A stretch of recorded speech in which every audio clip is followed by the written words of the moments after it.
Shalom. తెస్సలోనికైలకు రాసిన 2వ పత్రిక 3వ అధ్యాయము 5వ వచనము. 2 Thessalonians chapter 3 verse 5.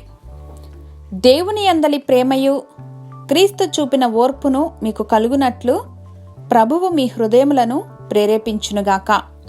May the Lord direct your hearts into God's love and Christ Perseverance.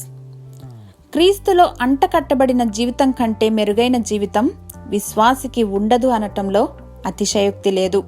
మనకు తోడుగా ఉంటారని ఆశించినటువంటి వ్యక్తులు, పరిస్థితులు విఫలమైపోయినప్పుడు దేవుని ప్రేమకు మించిన భరోసా, తోడు, సురక్షితమైన దాగుచోటు మరొకటి లేదనే సత్యం మనకు తెలుస్తుంది.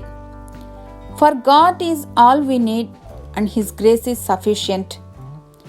దేవుని ప్రేమ పరిధులనేవి మనిషి అవగాహనకు మించినవి. పరిశుద్ధాత్ముడు మనలో నివసించడం ద్వారా అటువంటి ప్రేమ పరవశంలో మనమంతా ఎలాంటి సవాళ్లలోనైనా ఓర్పును, సహనమును కనపరచగలిగిన స్థితికి చేరుకుంటాం.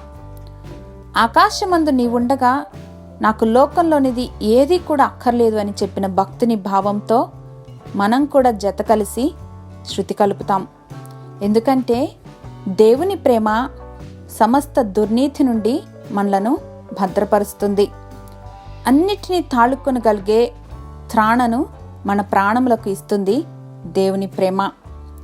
మహాశక్తి సంపన్నుడైన మా తండ్రి, మీ కృపచేత మాకు నిర్దేశించే ప్రతి బోధను మేము గ్రహించగలిగి క్రీస్తు ద్వారా మీ ప్రేమలో స్థిరత్వం పొందగలిగిన శక్తిని, కృపను మాకు అనుగ్రహించమని యేసు నామంలో ప్రార్థించి పొందుకొని ఉన్నాం మా ప్రియ పరలోకపు తండ్రి. ఆమెన్.